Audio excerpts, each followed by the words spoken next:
जय Hind defence lovers. आज की टॉप हेडलाइंस कुछ इस प्रकार है। अगर आईसीडी एक्सेस नहीं मिला तो रफाल डील हो सकती है कैंसिल। यूपी एटीएस ने पकड़े आईएसआई के 2 और ऑपरेटिव्स। भारतीय वायुसेना के एयरक्राफ्ट के क्रैश की झूठी खबर और भारतीय सेना ने दिखाया ऑपरेशन सिंदूर के बाद का ट्रांसफॉर्मेशन।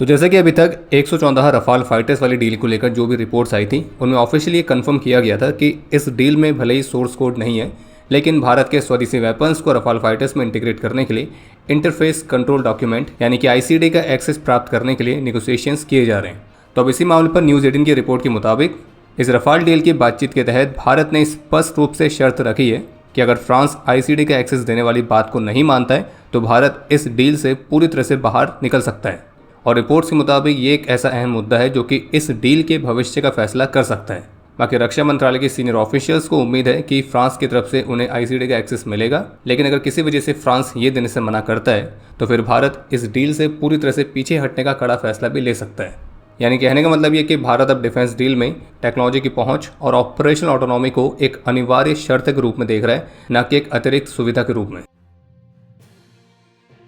तो जैसे कि अभी हाल ही में यूएस प्रेसिडेंट ने अपने सोशल मीडिया पोस्ट में भारत और चीन के लिए हेल होल जैसे शब्दों का उपयोग किया था, तो अब यूएस प्रेसिडेंट की इसी सोशल मीडिया पोस्ट पर भारत के विदेश मंत्रालय की तरफ से प्रतिक्रिया देखने को मिली है, जिसमें यह कहा गया है कि हमने ये कमेंट्स देखे हैं और साथ ही इसके जवाब में जो अमेरिकन एम्बेसी द्वारा जारी किया गया बयान है उसे भी देखा है। बाकी भारतीय विदेश मंत्रालय का यह कहना है कि ये जो कमेंट्स हैं ये स्पष्ट रूप से अधूरी जानकारी वाले हैं, अनुचित हैं और घटिया हैं, और ये वास्तविक रूप से भारत और अमेरिका के संबंधों को प्रतिबिंबित नहीं करते हैं जो लंबे समय से आपसी सम्मान और साझा हितों पर आधारित रहे हैं।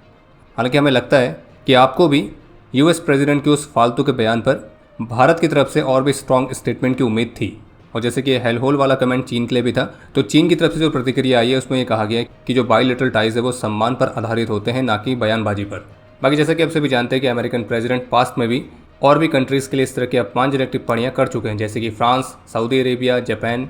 वहीं एक और महत्वपूर्ण अपडेट है कि हाल ही में एक इवेंट को संबोधित करते हुए भारत में अमेरिका के पूर्व राजदूत का एक बयान आया है, जिसमें उनका कहना था कि अमेरिका के साथ जो पाकिस्तान के एक वार्म रिलेशंस हैं, तो वो अगले किसी भी significant cross border terrorist incident में भारत के रिस्पॉन्स को लिमिट कर सकते हैं। यानी कि एक तरह से देखा जाए तो इनडायरेक्टली वो ये मान रहे हैं कि पाकिस्तान जो है वो भारत में क्रॉस बॉर्डर टेररिज्म के लिए सीधी सीधी जिम्मेदार है और वो अगली बार भी कुछ बड़ा आतंकी हमला करने की कोशिश करेगा। लेकिन ये कहना कि अमेरिका के रिलेशंस पाकिस्तान के साथ अच्छे हो रहे हैं तो इस वजह से भारत का रिस्पांस लिमिट में रहेगा, तो शायद ये भी इनकी बहुत बड़ी गलत फहमी है। यूपी एटीएस ने 2 और लोगों को गिरफ्तार किया है जो कि पाकिस्तान की आईएसआई के लिए काम कर रहे थे, और उनके नाम है तुषार चौहान उर्फ हिजबुल्ला अली खान जो कि मेरठ का रहने वाला है, और दूसरा है समीर खान जो कि दिल्ली का रहने वाला है। और जैसे कि यूपी एटीएस उन पाकिस्तानी स्लीपर सेल्स की प्रेजेंस को इन्वेस्टिगेट कर रही है जो कि पाकिस्तान की आईएसआई ने सोशल मीडिया के माध्यम से क्रिएट किए, और इसी इन्वेस्टिगेशन के तहत इन दोनों की गिरफ्तारी की गई है। और इन पर आरोप है कि पाकिस्तानी ऑपरेटिव्स के साथ डायरेक्टली कांटेक्ट में थे और कुछ मेजर डिस्ट्रप्टिव एक्ट को प्लान कर रहे थे। इन्वेस्टिगेशन में भी खुलासा हुआ कि पाकिस्तानी गैंगस्टर शहजाद भाटी, आबिद जट और कुछ रेडिकल पाकिस्तानी यूट्यूबर्स जो कि पाकिस्तानी आईएसआई से मिले इंस्ट्रक्शंस के आधार पर एक्ट कर रहे थे, तो उन्हीं इंस्ट्रक्शंस को फॉलो करते हुए इनका काम था जो भारत के युवा हैं उनको रेडिकलाइज करना और फाइनेंशियल इंसेंटिव्स के लालच देके उनको अपने नेटवर्क में शामिल करवाना और फिर उनके माध्यम से भारत की इंटरनल पीस और कम्युनल हार्मनी को डिस्टर्ब करने का प्रयास करना। और उनके नेटवर्क में जिन युवाओं को भर्ती कर लिया जाता था तो फिर उनको सेंसिटिव लोकेशंस की रेकी करने के ऑर्डर्स दिए जाते थे और फिर पाकिस्तानी आईएसआई के डायरेक्शंस पर आतंकी हमलों को भी कंडक्ट करने के। और तो जो इंडिविजुअल्स ने इस्लाम को छोड़ा है तो उनको सोफिस्टिकेटेड वेपन्स का इस्तेमाल करके टारगेट करने के लिए भी उनको उकसा रहे थे। और ये हिजबुल्ला अली खान और ये समीर खान इनसे इन्फ्लुएंस होकर इनके नेटवर्क में शामिल हुए थे, और इनके पास से एक पिस्टल, 5 कार्ट्रिजेस और एक चाकू भी बरामद किया गया है। और शुरुआती इंटेरोगेशन में इस तुषार चौहान उर्फ हिजबुल्ला अली खान ने स्वीकार किया कि वो पाकिस्तानी गैंगस्टर शहजाद भाटी और आबिद जट के साथ इंस्टाग्राम के माध्यम से कॉन्टैक्ट में आया था, जो कि फिर बाद में उसे वॉइस और video push to talk calls के माध्यम से कम्युनिकेट कर रहे थे। और इसको कुछ टारगेटेड इंडिविजुअल्स पर ग्रेनेड से हमला करने के लिए भी कहा गया था, और उसके बदले इसको एडवांस में 50,000 रुपये और काम पूरा होने के बाद 2.5 लाख रुपये देने का प्रॉमिस भी किया गया था। और बाकी पाकिस्तान से दुबई का इसके ट्रैवल को भी फैसिलिटेट करने का ऑफर था। और ये भी जानकारी सामने आई है कि 3 आईएसआई एजेंट्स ने टारगेट्स असाइन किए थे।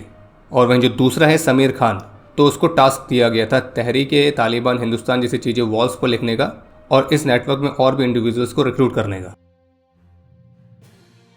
तो जैसे कि अभी हाल ही में भारतीय वायुसेना ने पूर्वांचल एक्सप्रेसवे पर इमरजेंसी लैंडिंग फैसिलिटी को ऑपरेशनलाइज किया था और जिसमें Su-30 MKI, जैगवार और मिराज 2000 जैसे फाइटर जेट्स ने टेक ऑफ और लैंडिंग ऑपरेशंस भी कंडक्ट करके दिखाए थे। तो पाकिस्तान के कुछ प्रोपेगेंडा अकाउंट्स इसी खास दिन की कुछ वीडियोस को AI की मदद से एडिट करके एक ऐसा क्लेम करने का प्रयास कर रहे हैं कि इस पूर्वांचल एक्सप्रेसवे पर ऑपरेशन सिंदूर की तैयारी के तहत भारत का जो जैगवार फाइटर जेट है वो क्रैश हुआ था। तो आपको स्पष्ट कर दें कि जो वीडियो दिखाई जा रही है वो AI की मदद से एडिट की गई है, वो ओरिजिनल वीडियो नहीं है। जो ओरिजिनल वीडियो है वो भारतीय वायुसेना के आप ऑफिशियल एक्स हैंडल पर भी देख सकते हैं और बाकी भारत के अन्य मीडिया हैंडल्स में भी देख सकते हैं। बाकी अभी जिस समय हम वीडियो रिकॉर्ड कर रहे हैं तो एक और रिपोर्ट सामने आई है जिसमें भारतीय वायुसेना के प्रवक्ता की तरफ से कहा गया कि कुछ मीडिया आउटलेट्स और सोशल मीडिया हैंडल्स ये क्लेम कर रहे हैं कि भारतीय वायुसेना का एक एयरक्राफ्ट किश्तवाड़ रीजन में क्रैश हुआ है। तो इन रिपोर्ट्स को फॉल्स बताया गया है और मीडिया आउटलेट से रिक्वेस्ट की गई है कि ऑफिशियल सोर्सेज से इन्फॉर्मेशन को वेरीफाई करने के बाद ही इस तरह की जानकारी पब्लिश करें। पर इस पर जो भी ऑफिशियल अपडेट्स रहेंगे हमारे डिफेंस अपडेट से आपको उसकी जानकारी मिल जाएगी और क्विक अपडेट्स के लिए आप हमारे ऑफिशियल टेलीग्राम चैनल से जुड़ सकते हैं। बाकी एक और अपडेट है कि जैसे कि आप सभी जानते हैं कि पहलगाम हमले के बाद से भारत ने पाकिस्तान के साथ इंडस वाटर ट्रीटी को सस्पेंड कर दिया है।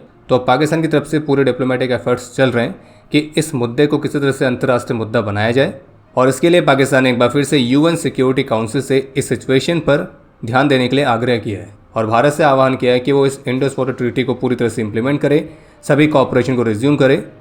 और इस ट्रीटी के तहत जो भी डेटा शेयरिंग जरूरी है वो बिना किसी डिले के शेयर करें। पर जैसे कि भारत ने स्पष्ट रूप से कहा है कि खून और पानी एक साथ नहीं बह सकते, तो ये तो बात पाकिस्तान को समझ आनी चाहिए और अभी तो केवल गर्मियों की शुरुआत हुई है। ADGPI निदामी के ऑफिशियल सोशल मीडिया हैंडल से एक और पोस्ट की गई है जो कि ऑपरेशन सिंदूर से संबंधित है और इसके माध्यम से भारतीय सेना ने यह जानकारी दी है कि कैसे ऑपरेशन सिंदूर के बाद से भारतीय सेना रिकैलिब्रेट हुई है, रीआर्म्ड हुई है और एक दोबारा से तैयार है। और साथ में ये भी लिखा है कि जो आत्मनिर्भर भारत है वो तैयार खड़ा है। और इस पोस्ट के माध्यम से जानकारी सामने आई है कि ऑपरेशन सिंदूर के बाद करीब 50 new mission ready units, 4 additional agile formations, 5 lakh plus latest weapons, 2 lakh plus new generation के equipment, 8 anti terror operation frameworks, तो इनको अपनाया गया है। और साथ में ये भी लिखा है कि ऑपरेशन सिंदूर जारी है। खैर बाकी इसके अलावा एक और अपडेट है कि भारतीय सेना की स्पेशल फोर्सेस टीम ने एक्सरसाइज फ्लिंटलॉक 2026 में पार्टिसिपेट किया है और इस एक्सरसाइज के माध्यम से जो भारतीय सेना की स्पेशल फोर्सेस ट्रूप्स हैं वो काउंटर इंसर्जेंसी और काउंटर टेररिज्म टैक्टिक्स में वेस्टर्न अफ्रीकन नेशंस के ट्रूप्स को ट्रेनिंग और मेंटरशिप प्रोवाइड कर रहे हैं। और पहली बार है जब वेस्ट अफ्रीका में भारतीय सेना की टीम ने इस तरह का पार्टिसिपेशन किया है।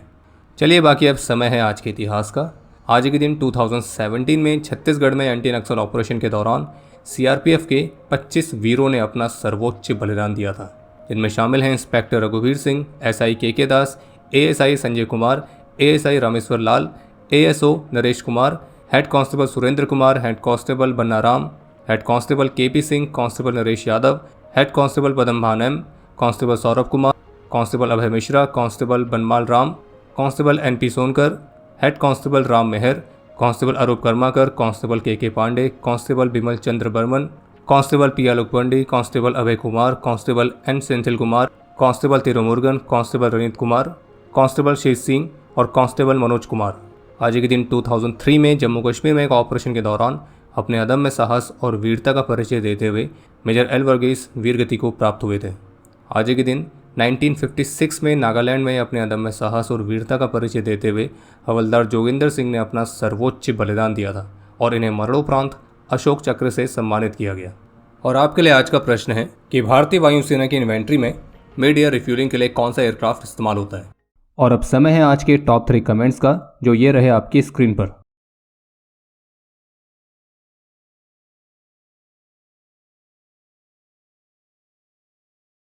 उम्मीद है आपको आज का एपिसोड पसंद आया होगा। पसंद आया तो वीडियो को लाइक करना ना भूलें। आपके कोई भी सुझाव या सवाल हो तो उसके लिए कमेंट सेक्शन ओपन है। और अगर आप डिफेंस रिलेटेड और भी एक्सक्लूसिव कंटेंट में दिलचस्पी रखते हैं तो आज ही प्ले स्टोर से डिफेंस स्क्वाड की सुपर ऐप को डाउनलोड करना ना भूलें। और अगर आप चैनल पर पहली बार आए हैं तो squadron.in पे जाके हमारे नए डिज़ाइंस को भी चेकआउट जरूर करें। बाकी जल्द मिलेंगे नए एपिसोड के साथ। तब तक के लिए जय हिंद, जय भारत।